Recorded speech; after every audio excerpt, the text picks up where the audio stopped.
ये क्वेश्चन में दिया है P और Q एक साथ 105 दिन में। तो आप ऐसे लिखिए कि P प्लस Q मिलके 105 दिन में काम कर रहे हैं।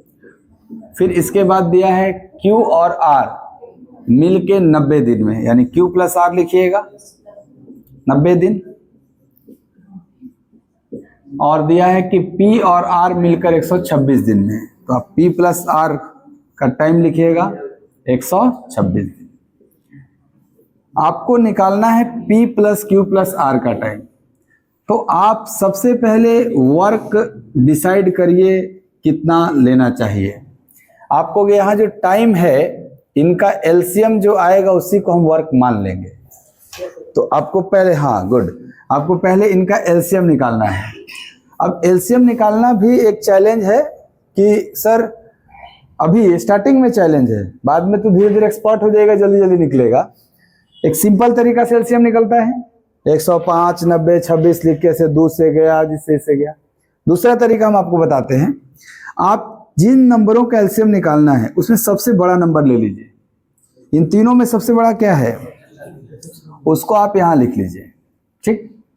अब इससे जस्ट छोटा जो नंबर है उसमें और इसमें कॉमन फैक्टर के अलावा जो फैक्टर अलग है वो देखिए, डिसाइड करिए। जैसे देखिए ये 21 गुणे 5 है नहीं है, 21 गुणे 5 है, और ये 21 गुणे 6 है।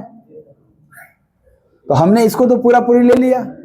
तो इस 21 गुणे 6 और इस 21 गुणे 5 में 5 इसमें नहीं है, वही 5 यहां गुणा करिए, ठीक है। अब आपके पास इतना बड़ा नंबर बन गया है। अब देखिए कि क्या इसमें आपका 90 है। अगर 90 है तो वही एलसीएम नहीं होगा, तो जो इसका फैक्टर उसमें मौजूद नहीं होगा उसका गुणा कर देंगे, एलसीएम बन जाएगा। तो 90 में देखो क्या 90 यहां मौजूद है, 9 तो है ना, ये 9 से कटने वाला नंबर है। तो 9 गुणे ये कितना है 18 और 7, तो ठीक है। 18 का मतलब 9 और 2 दोनों है इसमें, अब प्लस गुणे 5 भी है, तो 90 है ना इसमें। हाँ तो छोड़ दो उसको, तो यही एलसीएम हो गया। ये एलसीएम कितना हो गया 630, नहीं गुणा करोगे तो 630 हो जाएगा। 120 गुणे 5 कितना, हाँ 30 हो जाएगा आपका। अब देखो ये जो एलसीएम निकाल लिए क्या कहलाएगा वर्क, ये क्या कहलाएगा वर्क। और वर्क में अगर टाइम से डिवाइड कर दिया जाए तो इफिशिएंसी हो जाएगा। तो जरा देखिए 105 से अगर इसमें डिवाइड करिएगा तो आपको 21, 5 कटेगा, 6 बचेगा केवल। इससे ये 6 बार में जाएगा आपका, गुड। 90 से कितनी बार में जाएगा 7 बार में। 126 से 5 दिख रहा होगा खाली 5। ये जो 6, 7, 5 है क्या है सर, PQ का इफिशिएंसी 6 है, QR का है 7 और PR का है 5। हमको जरूरत किसका है, केवल PQR का। तो जरा ध्यान से देखिए, ये जो 7, 6, 5, 13, 5, 18, ये जो 18 यूनिट क्षमता है तीनों मिला के, ये 2 PQR का न है, दो को ना P, 2 ठो R, 2 ठो Q है। इनका क्षमता है 18, इनका क्षमता 18। जरूरत तो हमें केवल 1 ठो P, 1 ठो Q, 1 ठो R का है। तो केवल P plus Q plus R का क्षमता 9 हो जाएगा। 18 बटा में 2 9। सर इनसे करवाना है तो 9वें क्षमता से न करेंगे, इस वर्क में 9 से डिवाइड करना है। तो 630 बटा में 9, 70 दिन आंसर होगा इसका। 70 दिन आंसर। 18 से नहीं भाग देना था, यहाँ 100% होता है ना। तो अगर 20% 6 दिन में, तो 100% कितने दिन में N1। 20% 6 दिन में, तो 100% क दिन में 30 दिन में ना, 5 गुना कराएंगे तो 5 गुना 30 दिन। ये टोटल काम करने का समय है उनका। N2 20% 4 दिन में, तो 100%। 20 दिन में। N3 50% 12 दिन में, तो 100% 24 दिन में। क्या ये जो टाइम है 30, 20, 24 से इनके टोटल काम करने का टाइम है? तो आपको तीनों से मिला के कराना है, तो आप कहेंगे इसके एलसीएम को मान लेंगे वर्क, तो 30, 24, 20 का 120, ऐसा नंबर जो तीनों से कट जाए। इसकी इफिशियंसी 4, इसकी इफिशियंसी 6, इसकी इफिशियंसी 5, तीनों जब मिलेगा तो इफिशियंसी 15 हो जाएगा। तो N1 plus N2 plus N3 का समय निकालना है ना। समय बराबर क्या होता है? कार्य बटा में क्षमता, वर्क बाई इफिशियंसी। वर्क कितना एज्यूम किया आपने? 120। और इन तीनों का टाइम चाहिए, इन तीनों का इफिशियंसी लेना होगा। इन तीनों का मिला के इफिशियंसी 4, 6, 10, 5, 15, 120 बटा में 15, 8 बार में 8 दिन आंसर हो जाएगा। आपको परसेंटेज देख के नहीं डरना है कि परसेंटेज दिया है। देखिए दो तरीका, एक तो हम आपको बताएं एक आदमी x दिन में करता है, एक आदमी y दिन में, तो दोनों मिलके xy बटा x प्लस y दिन में करते हैं। आप वो भी लगा सकते हैं, या आप टाइम के एलसीएम को वर्क मान के इफिशियंसी के थ्रू भी बना सकते हैं। दोनों बताते हैं। एक्स वाई का टाइम कितना दिया हुआ है? एलसीएम निकाल के बना रही हो? हाँ, डायरेक्ट ऐसे सोचना है। ये बताओ, एक आदमी x दिन में करता है, एक आदमी y दिन में करता है, तो क्या दोनों मिलके एक्स वाई बटे x प्लस y दिन में करते हैं? ऐसे बन गया। तब कैसे बनाना है भाई? हाँ हाँ हाँ हाँ, तो ये तो बराबर नहीं है ना। जैसे यहाँ 8 है तो यहाँ 16 रहेगा तब ना 8 होगा।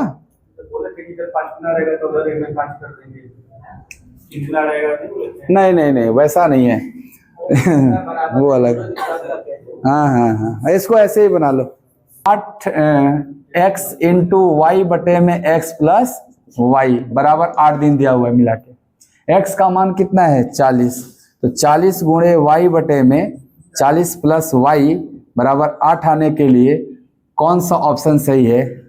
अगर y का मान 10 रखते हैं तो 400 बटा में 50, या 50 से 400 8 बार में कट जाएगा, इसलिए ऑप्शन 20 सही है। ऐसे आपको भाई ऑप्शन कर लेना है डायरेक्ट नहीं। हाँ तो ये है।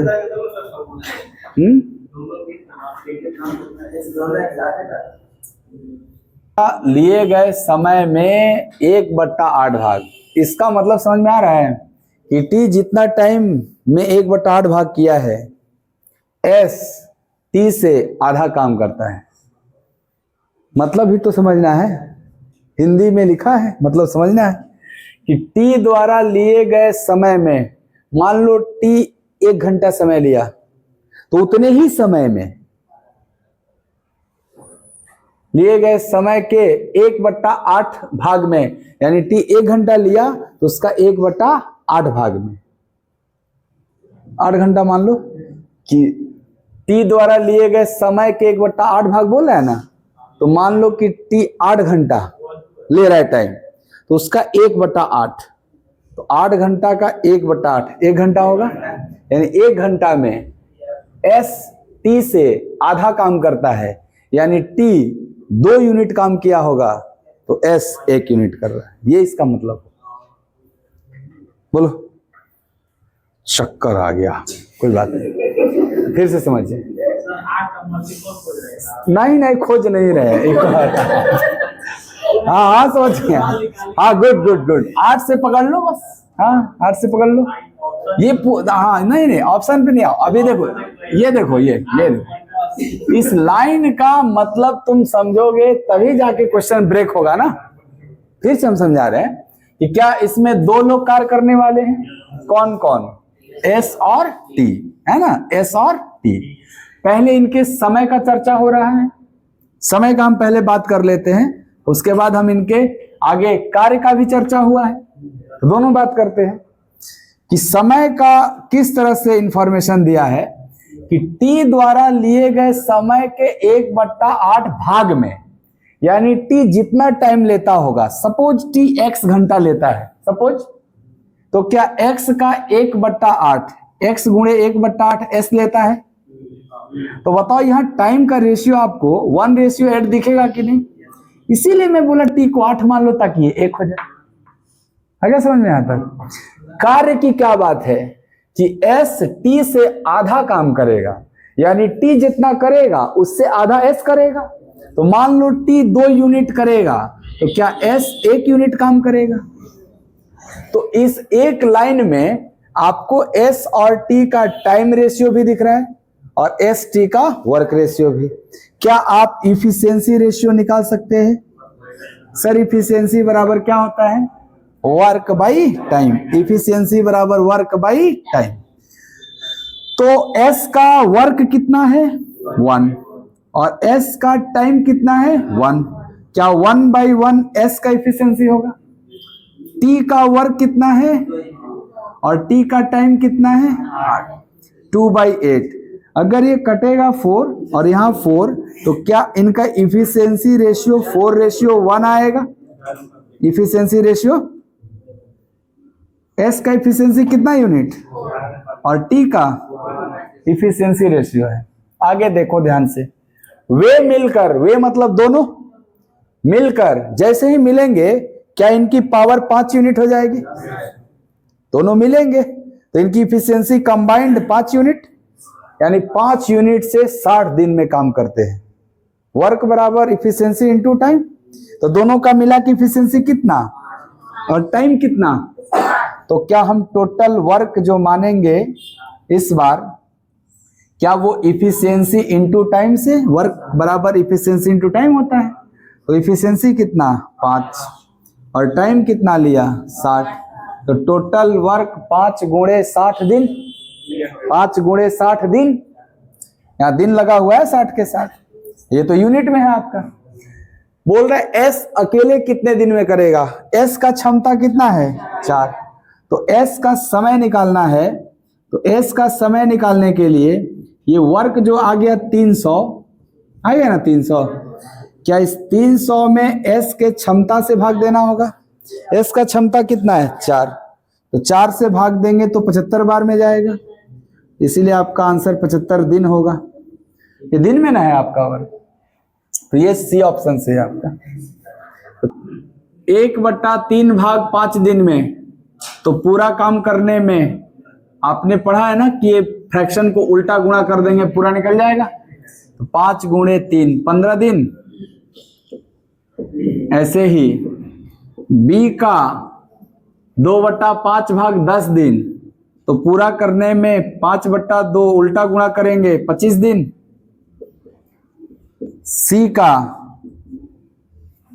15 दिन जो है वो 75% काम है। क्या 75% को हम 3/4 कहते हैं? तो 3/4 को उल्टा गुणा कर दो, 4/3। 20 दिन होगा टोटल काम करने का टाइम। प्रश्न में बोला है कि इन तीनों को मिलके 6 दिन तक करवाओ और शेष काम अकेले 20 से करवाओ, कितना दिन लगेगा? पहले हम टोटल काम देखेंगे तभी ना शेष। 15, 25, 20 का एलसीएम 300। 15 से 25 से 12 बार में और 20 से, तो बताओ कि तीनों का मिला के क्षमता कितना दिख रहा है आपको? ए प्लस बी प्लस सी का जो क्षमता होगा वो मिला दिया जाए 20 प्लस 12 प्लस 15 47। तो इस 47 क्षमता से ना काम करना शुरू किए। कितने दिन तक किए? 6 दिन तक। तो आपको 47 गुणे 6 कर दिए, 47 गुणे 6 282। शेष कितना बच्चा रह गया? तो 300 में 282 हो गया। 18 है शेष काम। शेष काम आपका 300 माइनस 282 18 है। ये 18 काम किससे करवाना है? अकेले बी से। तो बी अकेले अपने क्षमता से करेगा, तो 18 काम किससे करवाना है? बी से। बी का क्षमता 12, तो 18 बटे में 12, 12 डेढ़े 18, तो 1.5 दिन लगेगा। यह है डी ऑप्शन, 1.5 दिन। 25 दिन आएगा ये का टोटल टाइम। समझ में आ रहा है जी? यहां से उल्टा गुणा करके यहां बी का टोटल टाइम जो होगा काम करने का, ये 3 से 5, 5 चौके 20 हो जाएगा, 20 दिन। ऐसे काट दो, ऊपर ऊपर 5, नीचे नीचे गुणा कर दो, या इधर ला के उल्टा गुणा करना पड़ता है। तो आप कह रहे ए अकेले 100% वर्क 25 दिन में, बी अकेले 100% वर्क 20 दिन में, और वे 10 दिन काम किए हैं। हाँ, 10 दिन दोनों एक साथ काम किए, उसके बाद खत्म नहीं हुआ होगा, कुछ बचा रह गया होगा, तभी ना कह रहा है सी अकेले 1 दिन में कर देता है। तो बताइए बी और सी वो 75% काम, किसी कार्य का 3/4 भाग यानी 75% काम बोल रहा है कितने दिन में करेगा। यही प्रश्न है आपका, बहुत सिंपल है। देखिए ध्यान से, आपको ए दिमाग नहीं लगाना है, ए 25 दिन, बी 20 दिन, आदत जो है वही करो 20-25, 4-5 दोनों मिलके 10 दिन 90 काम कर दिया, तो शेष 10 बचा, और 1 दिन में किया। 1 दिन में 10 काम यानी 10 क्षमता है किसका? अगर सी का क्षमता 10 और करवाना है बीसी से ना, तो सी का क्षमता 10 और बी का क्षमता, तो बी और सी का क्षमता, तो बी और सी का समय निकालना है। समय बराबर कार्य बटा में क्षमता। कार्य कितना करवाना है? नहीं, 3/4 ना करवाना है, तो 100 का 3/4 कार्य करवाना है, तो 75 कार्य हो गया। और क्षमता तो बी और सी का मिला के 10, 5, 15 है, तो नीचे 15 हो गया। तो ये 75 बटा में 15, 75 बटे में 15, 5 दिन। तो नहीं दिमाग में, सिंपल करो ऐसे, जैसे दिया है वैसे हमको। इस क्वेश्चन में सोचने का एक ये भी तरीका हो सकता है कि सर एक टोटल काम 25 दिन में कर रहा है, यानी 100% काम 25 दिन में कर रहा है। परसेंटेज में टोटल वर्क को हम 100% बोलते हैं, और सर जब हम टाइम का एलसीएम निकाल देते हैं तो जो एलसीएम आता है उसको भी हम टोटल काम कहते हैं, यूनिट में उसको कहते हैं। इसको किसमें? परसेंटेज में। तो बताओ, ए 25 दिन में 100% काम करता है, बी 20 दिन में 100% काम करता है, और वे 10 दिन तक एक साथ काम करते हैं। तो ये बताओ 10 दिन जो एक साथ काम किए, तो ए भी 10 दिन किया, बी भी 10 दिन किया ना। तो जरा सा आप बताइएगा कि अगर 25 दिन में 100% काम किया है ए, तो 10 दिन में कितना परसेंट किया होगा? हाँ, ऐसे ही बताना। 25 दिन में आप 100% काम किए हो, तो आप 10 दिन में कितना परसेंट किए होगे? गुड, 40%। तो क्या ए इस 10 दिनों में 40% किया है? वैसे ही बी का भी सोचना कि सर बी 20 दिन में 100% किया है, तो 10 दिन में कितना परसेंट किया होगा? यानी सर ए इस 10 दिन में ए द्वारा 40% काम हुआ है और बी द्वारा 50%। क्या इस 10 दिन में 90% काम हो गया? यहां तक तो समझ में आया होगा। अगर 10 दिन में 90% काम हो गया, तो शेष कितना परसेंट काम बचा है? 10%। उस 10% शेष काम को सी कितने दिन में कर रहा है? तो क्या सी 1 दिन में 10% काम करता है? यहां तक समझ में आ गया होगा। अब बताना, आपको काम बी और सी से मिलके करवाना है, तो सी 1 दिन में, गुड, अब बी 1 दिन में, यहां देखना सर बी 20 दिन में 100%, बी 20 दिन में 100%, तो 1 दिन में, गुड, बी 1 दिन में और सी 1 दिन में, तो बी और सी मिलके 1 दिन में 15%, बी और सी मिलके 1 दिन में 15%, और करवाना है 75%। अगर 1 दिन में 15%, तो कितने दिन में 75%? इसीलिए इसका आंसर क्या होना चाहिए? 5 दिन। देखिए हम लिखाए हैं डायरेक्ट पॉइंट कि a प्लस बी मिलके x दिन, अकेले a x प्लस 8, अकेले b x प्लस 18। तो डायरेक्ट इस x का मान निकाला जा सकता है। डायरेक्ट फॉर्मूला था ना इस x बराबर under root a into B लिखवाए हैं वहां पे। यहाँ स्मॉल a के जगह 8 है और स्मॉल b के जगह 18 है। 8 गुणे 18, 8 गुणे 18 144 का। तो ये x का मान आ गया, ये x का मान आ गया 12 दिन। आपसे पूछा है कि a प्लस बी x दिन में तो पूरा काम करते थे, लेकिन क्या पूरा काम करवाना है? 5/6 भाग। इसीलिए पूरा काम का पूरा टाइम आंसर नहीं होगा, इसका 5/6 कर दिया जाए तो कितना हो जाएगा? 10 दिन। तो 10 दिन आपका करेक्ट आंसर होगा। आइए, कह रहा है ए एक निश्चित कार्य 15 दिन में करता है। देखिए जरा, ए का टाइम दिया है ना 15 दिन।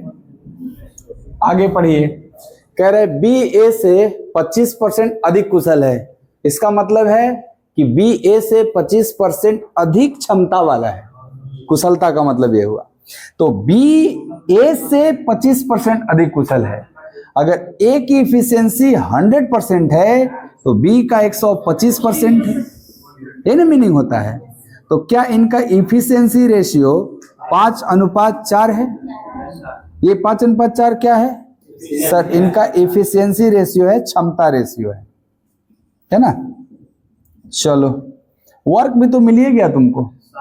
ए का इफिशियंसी, ए का टाइम, तो वर्क बराबर इफिशियंसी इंटू टाइम। तो जिसका इफिशियंसी लोगे उसी का टाइम लेना होगा। तो ए का पता है इफिशियंसी और ए का टाइम, 4 गुणे 15। क्या वर्क 60 यूनिट हो गया? ये 60 यूनिट वर्क पता चल गया। अब देखो क्या कह रहा है, कह रहा है दोनों मिलकर 4 दिनों तक काम किए। ये टोटल वर्क है ना 60। अब दोनों मिलेंगे तो कितना क्षमता हो जाएगा इनका? 9। इस 9 क्षमता से कितना दिन काम किए? 4 दिन। तो क्या 9 गुणे 4 36 यूनिट काम कर दिए। कितना काम था? कितना हो गया? तो शेष कितना बचा? 60 माइनस 36, 24 काम शेष बचा। इस शेष काम को सी अकेले 8 दिन में करता है। तो बताओ 8 दिन में करेगा तो क्या सी का 3 क्षमता होगा? ये 3 क्या है? सी का क्षमता है। यहां तक समझ में आ गया?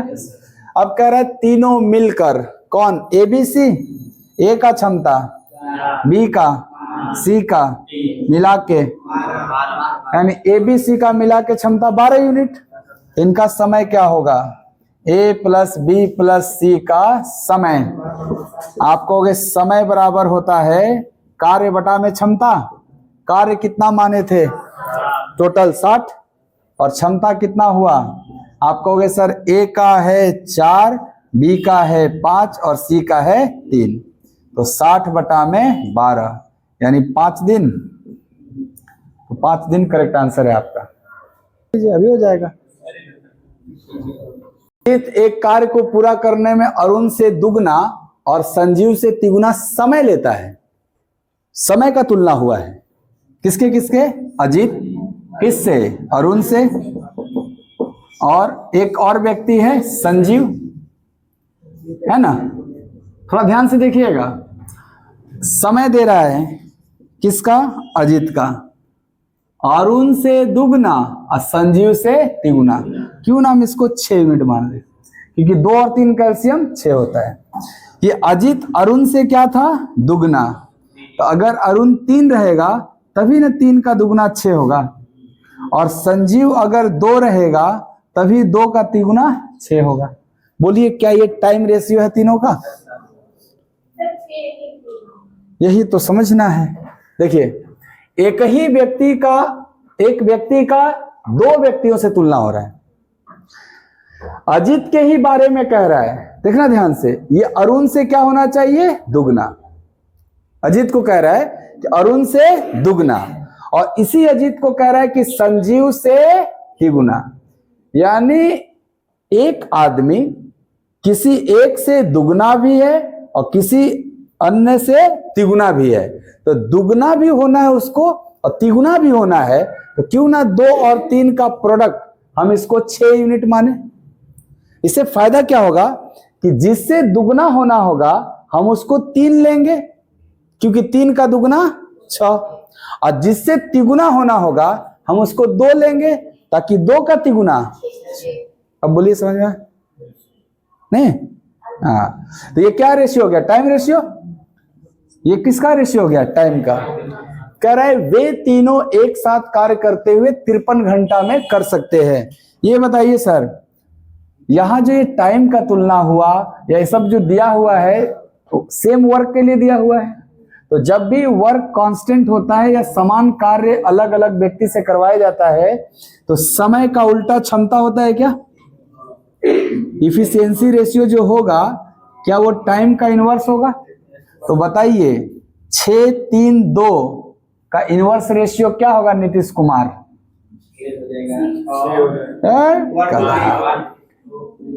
1 2 3 ना? हाँ, ढक के कर लो। हाँ, कट पीट के यही आ जाएगा। लेकिन ये जो ढक के वाला को हम थोड़ा सा आगे प्रमोट किए थे कि कभी भी इनवर्स रेशियो लिखना होगा तो आप जिसका इनवर्स लिखना है, किसका? 6, 3, 2 का इनवर्स लिखना है ना, तो 6, 3, 2 का एलसीएम बताओ क्या होगा? 6 होगा। यानी सबको 6 बनाने के लिए जिसका गुणा करना होगा वही इनवर्स रेशियो का मान होगा। तो ये तो ऑलरेडी 6 है, तो 1 का गुणा लगेगा। ये 3 है, बनाना 6 है, 2 का गुणा लगेगा। ये 2 है, बनाना 6 है, 3 का। ये डायरेक्ट लिखोगे, नहीं तो ढक के वाला में काटना पड़ेगा आपको थोड़ा सा। हाँ, काटना पड़ेगा। अरे आएगा वही, परंतु उससे पहले ना ये चीज है। अब बताओ, तीनों मिला के कितना क्षमता, और तीनों को मिला के कितना टाइम लगा? तो क्या टोटल वर्क 6 गुणे 53? टोटल वर्क 6 गुणे 53। इस टोटल वर्क को किससे करवाना चाहते हो? अकेले संजीव से। संजीव का क्षमता कितना है? 3 से भाग देना पड़ेगा। तो 6 गुणे 53 बटा में 3, 3 से 2, 106 दिन। तो आंसर करेक्ट है 106 दिन। समझ में आ गया अब?